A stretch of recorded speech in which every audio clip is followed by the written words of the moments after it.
राधे राधे दोस्तों, जय माता दी। देखो आज नवरात्रि है, आज पहला दिन है नवरात्रि का। माता रानी विराजमान है। मेरे यहाँ कलश रखा गया, ये देखिए कलश रखा हुआ है। और ये रही हमारी दीदी जो पूरे 9 दिन की व्रत है, इन्होंने कलश रखा है। ये दीदी है हमारी, इन्होंने कलश रखा है। ये पूरे 9 दिन की व्रत है। ये कलश रखा गया है।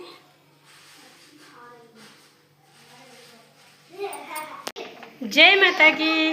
देखिए मेरे यहाँ कलश रखा हुआ है और ये दीदी रही, ये व्रत है पूरे 9 दिन की। मैं तो आज हूँ, बस पहला दिन है आज नवरात्रि का, इसीलिए मैंने व्रत रखा है। और ये दीदी पूरे 9 दिन की है। और ये कलश रखा है, इन्होंने कलश रखा है, ये देखिए। तो सभी दोस्तों को हैप्पी नवरात्रि। नवरात्रि की ढेर सारी शुभकामनाएं। जय माता दी।